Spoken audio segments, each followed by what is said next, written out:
¡Irasai! ¿Te acuerdas de la investigación de fenómenos paranormales en la izakaya? Bueno, pues el otro día me llamaron los del equipo con las conclusiones. Y es que resulta que sobre el terreno en el que está la izakaya había antes un estudio de grabación y un podcaster murió en extrañas circunstancias. Así que es su espíritu el que nos está dando problemas. En fin, habrá que buscar un omioyo de confianza que logre expulsarlo. Mientras tanto, que suene la música. ¡Arigato! ¡Hey! ¡Arigato! ¡Arigato gozaimasu! ¡Arigato! ¡Hey! ¡Arigato! ¡Arigato gozaimasu! ¡Hey! ¡Hey! ¡Hey! ¡Hey! ¡Hey! ¡Hey! ¡Hey! ¡Arigato! ¡Hey! ¡Arigato! ¡Arigato gozaimasu! ¡Hey! ¡Hey! ¡Hey! ¡Hey! ¡Hey! ¡Hey! ¡Domo!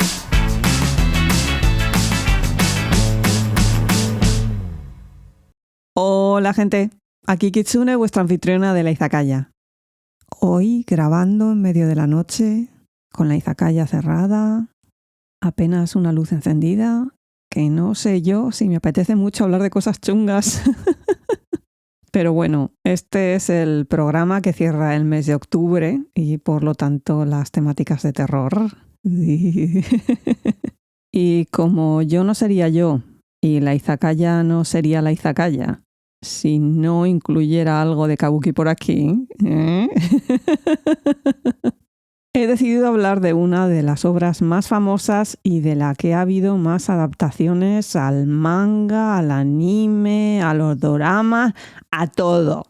Me refiero a Tokaido Yotsuya Kaiden, o lo que es lo mismo, la historia sobrenatural de Yotsuya en el camino del Mar del Este. En un primer momento pensé en hablar de otras obras en vez de esta porque al ser tan mega famosísima no vi la necesidad de comentarla, pero luego me di cuenta de que, uno, no todas las versiones son completas ni fieles a la historia original, y dos, esta obra estableció toda una iconografía dentro del terror japonés que se mantiene hasta nuestros días. Todo ello de la mano de su autor, Tsuruya Namboku IV. Así que permitidme que hable un poquito sobre él y su época antes de meterme de lleno en la historia. Este autor es fruto de una época muy determinada que son las eras Bunka, de 1804 a 1818, y Bunsei, de 1818 a 1830, dentro del periodo Edo.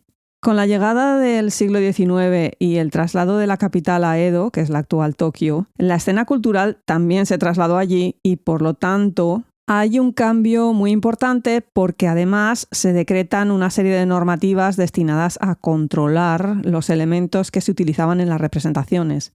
Se prohíbe la utilización de dramas históricos o que hagan referencia a hechos del pasado y se combate la ostentación del lujo, incluyéndose en esto la vestimenta de los actores de kabuki en escena y fuera de ella. Esta falta de grandiosidad en las obras a través de historias y vestuario obligó a los dramaturgos a innovar muchísimo en las tramas. Esto lo lograron a base de efectos especiales en escena y un nuevo tipo de héroe, el villano guapo. Un tipo carente de toda ética, que abusa de los débiles, pero que tiene cierto atractivo. A ver, eso no quita para que luego reciba su castigo convenientemente ejercido por el espíritu vengativo de aquellos a los que maltrató. Y como aquí hemos venido a jugar y a entregar emociones fuertes a un público ávido de historias rocambolescas y tétricas, llega Namboku y dice: sujétame el cubata.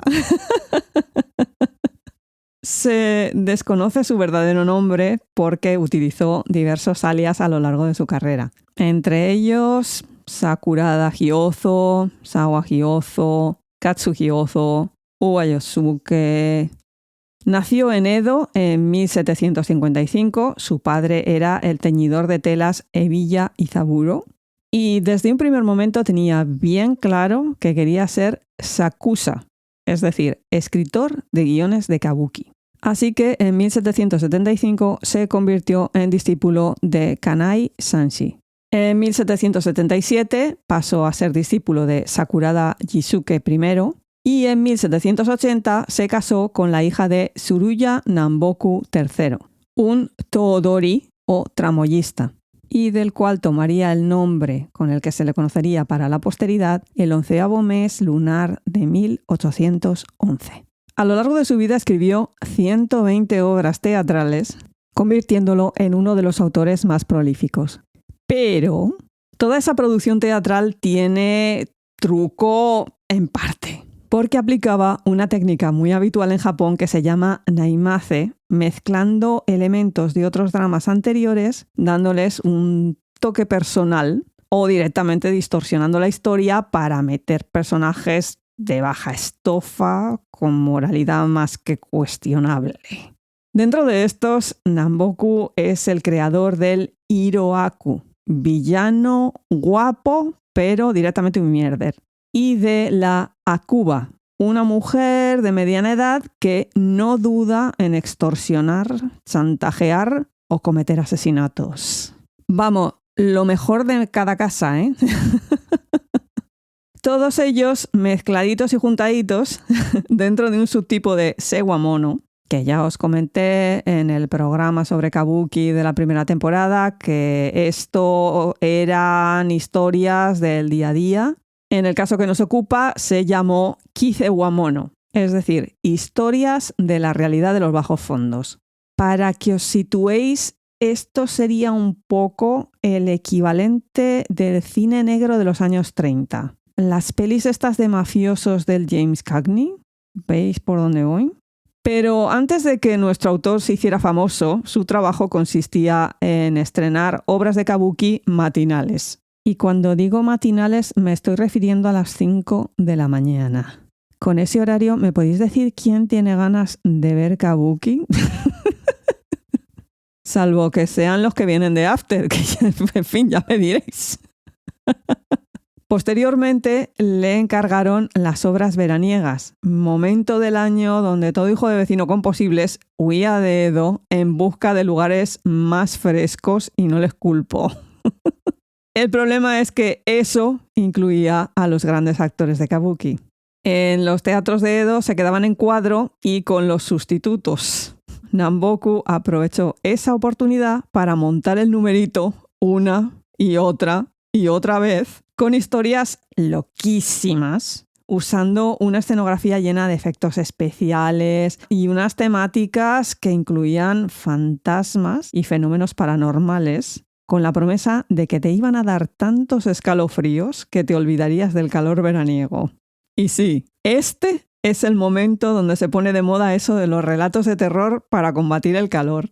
Pero volviendo a nuestro protagonista, como si de un Steven Spielberg pero en Edo se tratara, Namboku se descolgó con la obra Tenjiku Tokubei y Kokubanashi. Tokubei, el de la India, relato de un país extraño. Basada en una historia anterior en la que un personaje llega a la India tras naufragar su barco. El punto central de la obra era cuando uno de los personajes que está moribundo le confiesa a Tokubei, que es el prota, que en realidad es un espía coreano, hoy chino, puntazo ahí, cuya misión es derrocar al shogunato y que además yo soy tu padre. ¿Os suena? Que además de eso, antes de morir, le transmite un hechizo por el cual puede convocar a un sapo gigante. Esto luego nuestro protagonista lo utilizará en un momento determinado con la consecuente aparición en escena del sapo enorme escupiendo fuego y sobre él Tokubei. Siglo XIX, teatro kabuki. Haced la composición del lugar. Para colmo, en una jugada maestra de marketing, expandieron el rumor de que la escena solo había sido posible utilizando magia cristiana. ¡Ole ahí! Porque este es el momento en el que Japón está con las fronteras totalmente cerradas al exterior. Allí no entraba un extranjero ni medio, salvo en la isla de Dejima y pocos. Imaginaos a qué nivel llegaría el rumor este, que al final hubo una investigación oficial al respecto. Eso por un lado, y luego el boca a boca del público que hizo el resto. A partir de esta obra ya no hubo vuelta atrás. La gente pedía más y más efectos en escena, más y más temáticas terroríficas, y la cosa esa de que en verano solo se estrenaban obritas sin importancia con actores de medio pelo se acabó. Que no creo que a los grandes actores les hiciera muchísima gracia esto de que en verano no pudieran pillarse las vacaciones de rigor.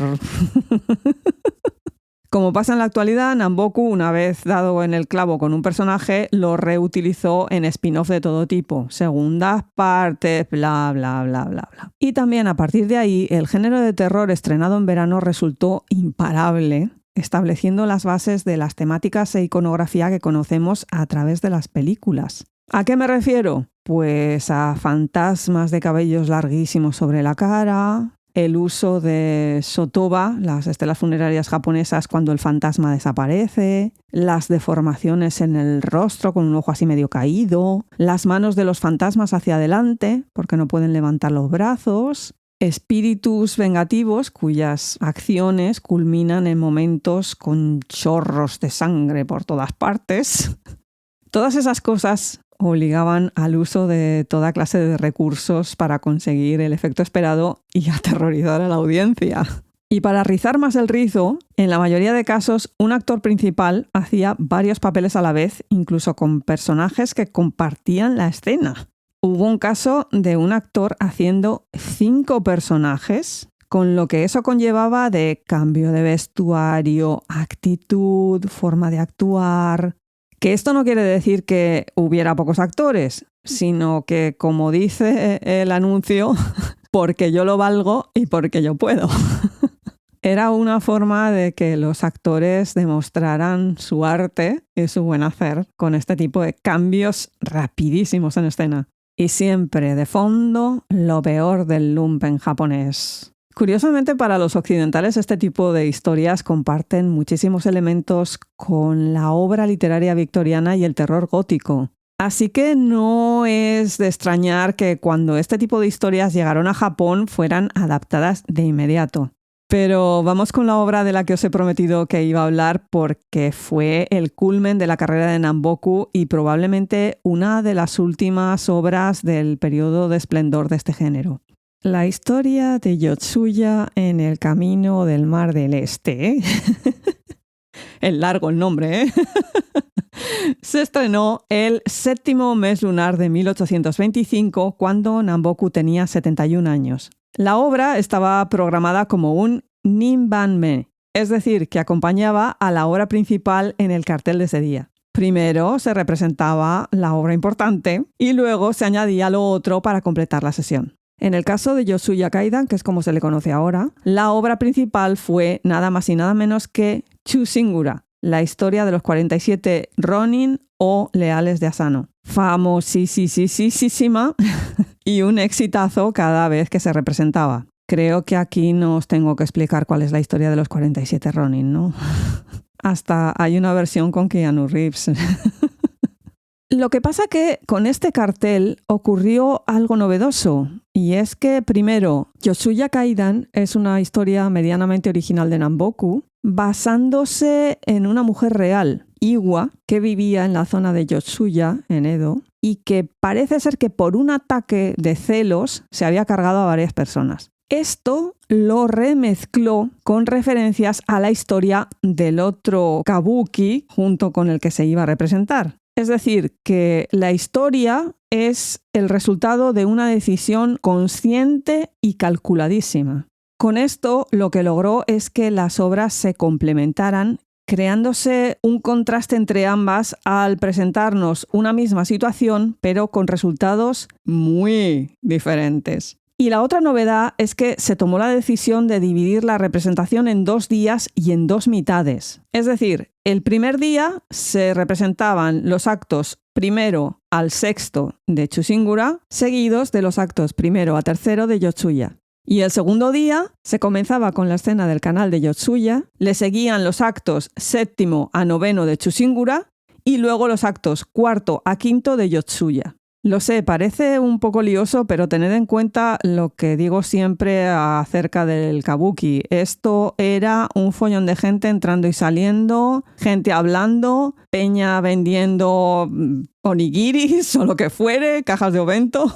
Y para colmo en este caso durante 2 días. La gente buscaba el entretenerse, no el seguir la historia paso a paso, y así ha sido luego que después las representaciones son de las escenas más famosas a las que acudía la gente a ver más, no de la historia entera, les da igual. La obra original contaba con 5 actos divididos en 11 escenas, en la actualidad son 5 actos divididos en 14 escenas. A todo esto, como había hecho anteriormente, creó el rumor de que la compañía en pleno había visitado la tumba de Oiwa, ese O honorífico, para rezar y pedirle permiso para representar la obra, evitando así una maldición. Desde luego, este hombre sabía muy bien cómo vender la moto, ¿eh? El título de la obra es muy interesante porque como estaba prohibido representar sucesos reales, pero el kabuki vivía por y para las historias y los rumores sensacionalistas de Edo, los sucesos de los crímenes de Oiwa de Yotsuya en la capital se trasladan a Yotsuya, el pueblo, en la ruta del Tokaido, que era la vía que conectaba Kioto con Edo y que tenían que recorrer una vez al año los daimyo o señores feudales para rendir vasallaje al shogun. Además, es la primera vez que se utiliza dicho término Tokaido junto al de Kaidan en un título de un kabuki. La historia va de 2 clanes samurái enfrentados, los Morono y los Enya, de la ciudad de Ako. De nuevo ahí referencia a Chushingura. Siendo derrotados estos últimos y como consecuencia de ello sus vasallos convertidos en ronin, pero se están organizando para contraatacar y terminar con el clan rival. De nuevo referencia a Chushingura. Dentro de este follón de fondo, 2 parejas. La principal, formada por Tamiya y Emon, ronin de los Enya, y Oiwa. Y la secundaria, aunque en realidad podría decirse que es un trío, formada por Naosuke, otro ronin, Osode, hermana de Oiwa, y su marido Yomoshichi. En el primer acto, Naosuke, que se dedica a vender medicamentos de manera itinerante, reconoce a Osode, que trabaja temporalmente en una tienda en el templo de Asakusa. Como antiguo criado del clan Okuda, siempre había deseado a la chica, pero estaba fuera de sus posibilidades. En estas que está tomándose un té, se entera de forma casual por una vieja alcahueta de que la muchacha se prostituye por las noches de forma ilegal en el negocio de masajes de Takuetsu, lugar al que apodan el infierno, porque tiene un cartel con la figura del dios de los infiernos afuera. Por otro lado, Iemon, que se dedica a fabricar sombrillas, salva a su suegro, que también era un antiguo samurái del clan Enya, pero de nivel superior al de él, de ser linchado por un grupo de mendigos. Con esa acción, lo que espera es que tal vez el anciano le permita volver con su mujer, Oiwa, que además está embarazada, y que ésta no pida el divorcio. Empiezan a hablar, pero los ánimos se caldean y al final Iemon se carga al suegro, porque este le dice que antes del desmantelamiento del clan, Iemon había robado una cantidad de dinero para pagar la dote de Oiwa. Cambiamos de escenario y con la noche Naosuke acude a la casa de masajes con ánimo de pasar una noche muy entretenida con Osode. Pero aparece por allí Yomoshichi, que se acaba de enterar del paradero de su mujer y ella le aclara que nunca ha tenido relaciones con sus clientes porque cuando ella les explica sus circunstancias se compadecen y le pagan la sesión sin que ocurra nada. A todo esto, Naosuke se pica muchísimo porque no va a poder mojar pan esa noche y por las burlas de Yomoshichi. Se le queda ahí el resquemor y ya de madrugada, pensando que se está cargando al marido de la chica, en realidad se carga a otro ronin, Sozaburo, miembro de un complot para derrotar a los Morono, pero que se había intercambiado las ropas con Yomoshichi. En estas que el tipo intenta deshacerse del cadáver, también aparece por allí Iemon con el cuerpo del suegro y la misma finalidad. Ambos deciden desfigurar los cadáveres para que no sea fácil reconocerlos. Por otro lado, las hermanas se han encontrado por el camino y se acercan a donde están los dos tipos intentando tapar sus crímenes. Estos, al oír ruido, se esconden y Osode, junto con Oiwa, descubren y reconocen los cuerpos desfigurados por las ropas que llevan. En ese momento salen los tipejos en plan, pasamos por aquí, ¡qué casualidad! Y juran ayudar a las mujeres a vengarse de los asesinos de sus familiares. O sea, se están refiriendo a ellos mismos, vengándose de ellos mismos, en fin. Entre todos llegan a un acuerdo. Oiwa regresará con Iemon y Osode se marchará a vivir con Naosuke fingiendo un matrimonio falso. En el segundo acto vemos cómo les va la vida a Iemon y Oiwa de nuevo juntos. El niño ha nacido ya y se les acumulan las deudas. Takuetsu, el masajista del prostíbulo ilegal, les hace una visita para intentar investigar el robo de un medicamento que atesoraba Iemon. Al rato aparece la banda de nuestro protagonista que ha capturado al ladrón Kohei, que quería emplear la medicina para curar a su antiguo amo, que también era del clan Enya, este que había caído. Le meten una paliza y le rompen los dedos de las manos, pero son interrumpidos por la visita de Maki, la nodriza de la dama Oume, hija del samurái Ito Kihei, que forma parte del clan Morono. Vamos, hija del clan enemigo. Porque a todo esto resulta que la joven está enamoradísima de Iemon y solo acepta casarse si es con él. Pero claro, el tipo está casado. El grupillo este de amigos maleantes de nuestro protagonista esconde al tipo que estaban torturando, lo amordazan y dejan pasar a la sirvienta, que dice venir con regalos para la mamá primeriza y para el orgulloso papá, que consisten en sake y un remedio para los dolores después del parto. Durante dicha visita se planta el cobrador del frac, pero en japonés, para que entendáis, diciendo que le debe un montón de dinero. Él le entrega la medicina que había robado el otro y que acaba de recuperar y le promete que ya le pagará el resto en otro momento. En esto interviene la nodriza de los Kihei, que paga la deuda, y entonces Iemon no sabe cómo agradecérselo, y cuando la criada se marcha, uno de los compinches junto con Iwa le recomiendan que vaya a darle las gracias a la mansión así en plan en persona y más directo. Takuetsu se queda en la casa cuidando a Oiwa, que está muy enferma, y al bebé. Ella entonces prepara la medicina y se la toma. Lo que pasa que al momento comienza a sentir que le arde todo el cuerpo. Se lleva las manos a la cara y no soporta el dolor. Cambiamos de escena, nos vamos a la mansión de Ito Kihei. Iemon se reúne con este, que le entrega un montón de dinero. Nuestro protagonista se queda así un poco como ¿y esto a qué viene? ¿Qué pasa aquí? Y el samurái del clan enemigo le explica que la medicación que le ha regalado en realidad es un veneno para desfigurar a la mujer de Iemon y que éste acepte a repudiarla para casarse con Oume, la nieta adolescente enamorada que yo calificaría más que tiene un encho pero bueno. Iemon a estas alturas alucina pepinillos. Y entre el samurái, la nodriza, la chavala y casi que el perro de la familia le hacen un envolvente que al final el otro acepta.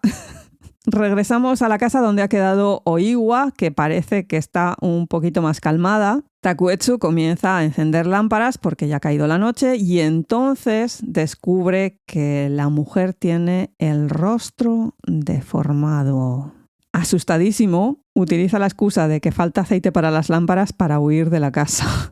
Oiwa, sin darse cuenta de nada, le da el dinero para que lo compre. Por fin llega Iemon de vuelta y cuando ve el rostro de su mujer queda horrorizado. Pero él en el fondo es un puñetero cobarde, es un mierder, ya os lo dije, guapo pero mierder.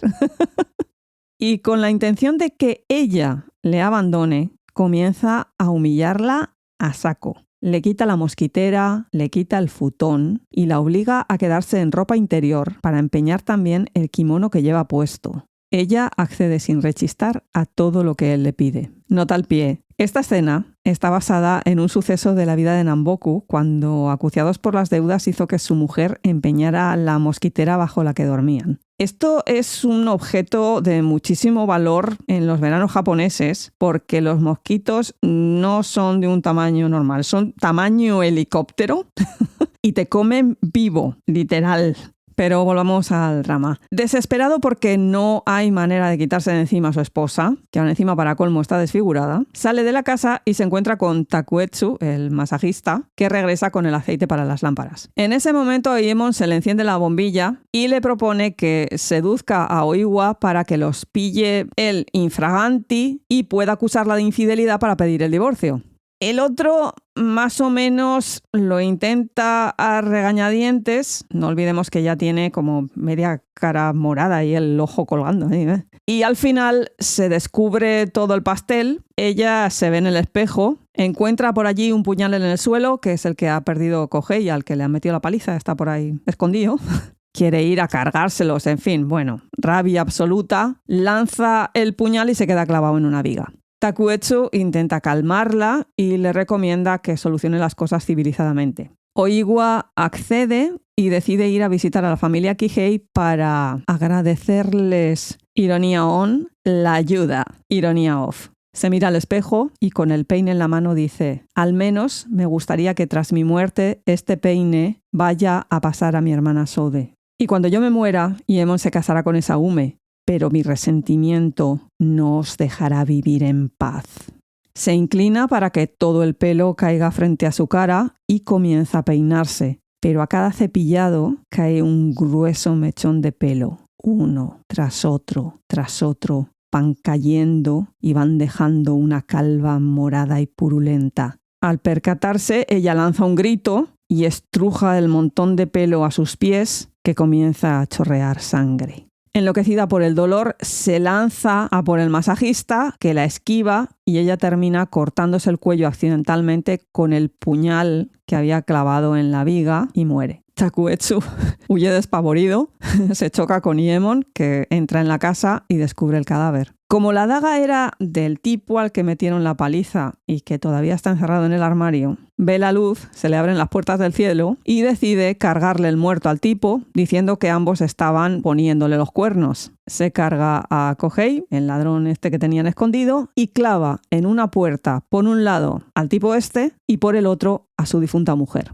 Uno de sus compinches se lleva la puerta con la macabra carga para tirarla al río. A todo esto, sin darnos un respiro a la audiencia que está horrorizada con todo lo que ha pasado, llega la comitiva de la boda. Se prepara el lecho nupcial, que no es otro que el futón de Oiwa. Y en cuanto se marchan familiares y amigos, Iemon acude a ello. Oye, la novia está tumbada de espaldas y se muestra vergonzosa. Cuando él la obliga a moverse, la voz de Ume cambia a la de Oiwa y el rostro es el deformado de la mujer muerta. Iemon, asustado, desenvaina su katana, le da un corte en el cuello, pero al caer el cuerpo descubre que acaba de matar a Ume, que ha recuperado su aspecto. Espantado, acude a la sala donde se supone que duerme borracho el nuevo suegro, Kihei, con el bebé en brazos, pero allí solamente está el ladrón al que mató para acusarlo de amante de su mujer, que da un mordisco y mata al bebé que lleva en brazos, cayendo la sangre a borbotones de su boca. Iemon, de nuevo, utilizando su katana, le corta la garganta al espíritu para descubrir que se acaba de cargar a Kihei. Nuestro protagonista, aterrorizado, comienza a lanzar espadazos a todas partes, gritando y maldiciendo, mientras sobrevuelan la escena unos fuegos fatuos. Así terminaba la primera parte y el primer día de representación. ¿Qué? ¿Cómo lo lleváis? Imaginad el cliffhanger que se tenían que comer con onigiri los espectadores de la época. Pero en esta calle esto no va a pasar, así que continuamos.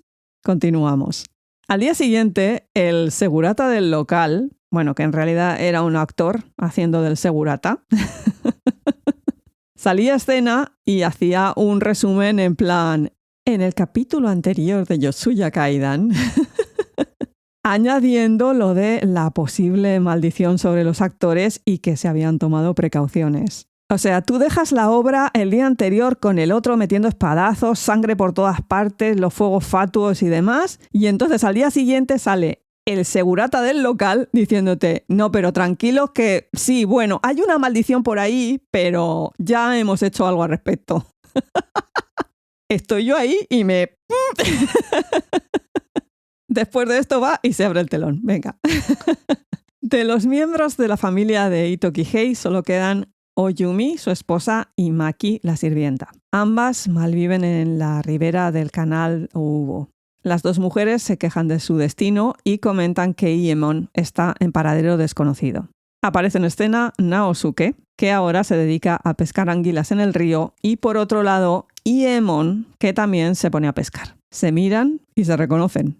Ambos se ponen al día de las circunstancias del otro y Naosuke le dice que ahora se llama Gonbei. Iemon está haciéndose pasar por muerto para evadir la justicia y a la suegra. Pero son descubiertos precisamente por esta al caérseles la tablilla funeraria que lleva Iemon con su nombre. Ambos improvisan una estratagema para tirar a la mujer al canal y ésta se ahoga. Maki, por su parte, se ahoga intentando rescatar un amuleto que era de Oume y que se le ha caído al río. A todo esto, estará muerto o vivo, pero las deudas siguen persiguiendo a Iemon y este tiene que entregarle al prestamista un documento de la familia Morono para que le deje en paz. Una vez solo, junto al río, ve pasar una puerta flotando cubierta por una estera de paja. Iemon, curioso, acerca la puerta a la orilla y levanta la estera. Debajo está el cadáver de su ex esposa, que le mira fijamente y le dice: «No descansaré hasta cortar de raíz el linaje de los Tamiya y de los Ito».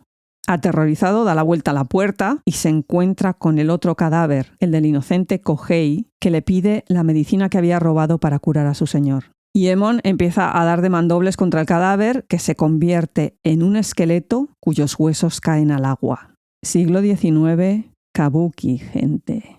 A esta escena le sigue una que supuestamente ocurre en completa oscuridad, pero que nosotros vemos. Esto exige que los actores se muevan como si no vieran nada y en la que cambia de manos entre Naosuke y Yomoshichi un documento secreto. Al final, Naosuke ataca con un largo palo que termina en un garfio y Yomoshichi lo detiene. Iemon hábilmente corta con su espada el palo.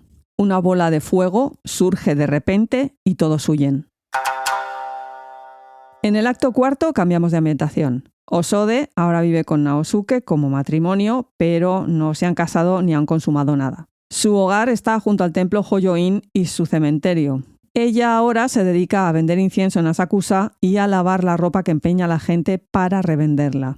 El prestamista y un compinche llegan con unos kimonos para que los lave Osode y esta reconoce en uno de ellos el que solía vestir su hermana Oiwa. Pregunta por su origen, pero los otros le comentan que pertenecían a los cadáveres que aparecieron flotando sobre una puerta en el río.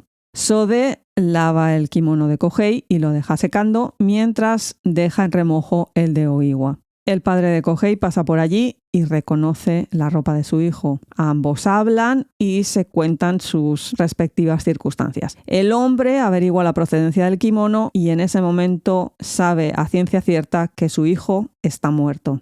Naosuke regresa y ve los kimonos. Osode ha encendido un par de velas en un altar. Él está contentísimo porque considera que entre la venta de los kimonos y un peine que encontró en el río podrán pagar sus deudas. El problema es que Osode reconoce el peine como el de su hermana y empiezan a encajarle las piezas. En ese momento ella prohíbe a Naosuke que empeñe el peine, pero él, al quedarse solo, se burla y decide salir a empeñarlo.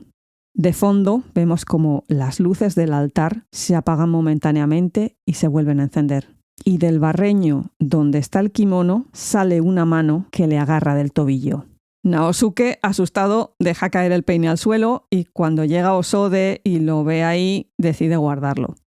Pero Naosuke, dale que dale, insiste que quiere empeñarlo. La otra se lo va a entregar, pero cuando él lo toca, la mano vuelve a salir del barreño y le sujeta la muñeca. El otro grita asustado, pero es el único que ve la mano. El peine ha caído dentro del barreño, así que Sode se queja de lo torpe que es el tipo y se pone a buscar por entre los pliegues y el agua.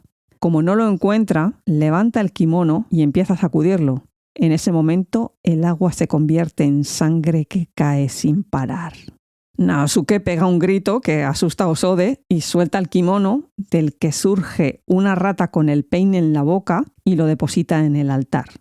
Rata educada y budista. Al final, él descarta la idea del empeño y limpia la sangre de las manos de Osode, aunque para ella eso es agua, y le exige que saque el barreño fuera de la casa porque le da mal rollo. En lo que están sacando el kimono fuera, pasa por allí Takuetsu, el masajista. Todos se reconocen y se ponen a comentar qué ha sido de su vida. El masajista en ese momento reconoce el peine y comenta el triste final de Oiwa. Por fin, Osode se entera de que su hermana está muerta y exige que le dé detalles. Pero el masajista se da cuenta de que ha metido la pata hasta el fondo y hace mutis por el foro literal. Osode, devastada por la noticia, se pone a beber junto a Naosuke. Se da cuenta de que no solo se ha quedado viuda, sino que además se ha quedado sin familia. Al final, entre el alcohol, el bajón y los avances de Naosuke, accede a acostarse con él. Mientras estos dos están ocupados, pasa por allí Yomoshichi buscando a quien le arrebató el documento en la oscuridad, porque en el palo que quedó en su mano ponía Gonbei y ha averiguado que el fulano vive ahí. En ese momento, un fuego fatuo ilumina el kimono tendido de Kohei. Yomoshichi llama a la puerta, como nadie abre y le dan mil excusas, al final grita que están robando el kimono y logra que salga Naosuke. En un primer momento se piensa que acaba de encontrarse con un fantasma. Recordad que él piensa que se lo ha cargado. Y luego Osode también sale y se queda de piedra. Se descubre todo el follón y la chica convence a su exmarido de que emborrachará al otro tipo y le dará una señal para que lo mate, escondido detrás de un biombo. Por otro lado, se va a Naosuke y le da las mismas instrucciones. Ambos se marchan convencidísimos de que cada uno de sus planes va a funcionar. Con respecto a la historia de fondo del complot de atacar al clan rival, se suceden unas escenas donde el ronin enfermo que vivía con el pobre Kohei por fin recibe la medicina y se cura. Por lo tanto, el plan puede seguir adelante. Además, el espíritu de Kohei toma posesión del cuerpo de un niño para desvelar el nombre de su asesino, Tamiya y Emon. Después de estas escenas que sirven un poco de intermedio, volvemos con Sode, que bebe en solitario junto a un biombo y reflexiona sobre su triste destino. De fondo vemos como Naosuke por un lado y Yomoshichi por el otro se aproximan al biombo. Cuando Sode apaga la vela, ambos clavan sus espadas y la matan. Ella, dando su último aliento, explica por qué le fue infiel a Yomokichi y Naosuke se da cuenta que mató al hijo del jefe de su clan. Sode entrega unos papeles a Naosuke y al leerlos descubre que Sode era su hermana, así que decide suicidarse clavándose su propio puñal en el vientre. En un último gesto que más o menos es noble, decide devolver el documento robado a Yomokichi. Tremendo final el de estos dos. ¡Wow! No solo Naosuke se ha cargado a todo hijo de vecino, sino que encima se acostó con su hermana. En el acto quinto, Emon sueña que es de nuevo samurái y que mientras está cazando en el bosque se encuentra con un pabellón donde hay una mujer muy hermosa que no es otra que Oiwa. Pero Emon no la reconoce y empieza a cortejarla. Cuando más ocupados están, el criado de Emon levanta la esterilla para espiarles y ve a su señor abrazado a Oiwa, que tiene el rostro totalmente deformado. Se pega un susto de muerte, retrocede, se tropieza con la lámpara que cuelga en el exterior y ésta se convierte en la cara monstruosa de Oiwa. Insisto, siglo XIX, kabuki. Y Emon, alertado, decide marcharse, pero su exmujer comienza a cambiar de aspecto, su voz se altera y él la reconoce. no tarda ni 0, en sacar su espada para defenderse, pero la escena queda a oscuras para iluminarse de nuevo solamente con las llamas que están consumiendo la rueca que había en la casa. En ese momento, Oiwa grita: «Te arrastraré conmigo al infierno, Iemon». Cambio de escena. Iemon vive en un santuario en la montaña junto a unos monjes. Su vida es un puro infierno, siendo constantemente asaltado por las apariciones del espectro de su esposa, a pesar de toda una serie de rituales y de penitencias para aplacar al espíritu vengativo. Oiwa mata a uno de los esbirros de Iemon, luego a sus padres, Okuma y Genshiro, mientras le acosa con alucinaciones de ratas y sangre. Al final, este hombre huye del santuario en medio de una tormenta de nieve y se encuentra con Yomoshichi, que le reta un duelo. Ambos se enfrentan entre la nieve y los fuegos fatuos, hasta que por fin Yomoshichi mata a Iemon y ahí acaba la obra. Qué rocambolesco todo, ¿no? Qué ida de la olla. Bueno, pues con esto se construye posteriormente todo lo demás. Lamentablemente no encontraréis un vídeo de la obra completa, hay trocitos por ahí sueltos y luego todas las variaciones y versiones posibles, como ya os comenté al principio. Así que al gusto.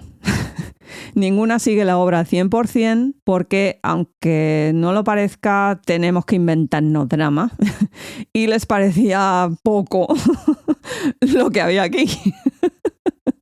Y yo simplemente espero haberos dado una idea de cómo se monta todo este tinglao del terror japonés y cómo de un autor que empezó en matinés de serie B se montó todo un género propio capaz de tratar de tú a tú al resto a pesar de las temáticas. Y como por aquí también tenemos los mismos comienzos humildes, solo podemos pedir que hagáis como los espectadores de la época de Namboku y nos recomendéis a familiares y amigos, que es muy fácil encontrarnos en nuestra página web, izakayapodcast.com. Ahí encontraréis nuestras redes sociales, servicios de podcast, el Discord, el canal de YouTube. Y para la gente que la cosa tecnológica como que no, tenemos un email, laizakayapodcast@gmail.com. Y... ¡qué susto! Bueno, esto luego lo corto en la grabación. A ver. Y sin... Pero vamos a ver, ¡que está cerrado! Otra vez, ni caso. Y sin... Pero... ¡Oh, Dios! ¿Qué he dicho? Que está...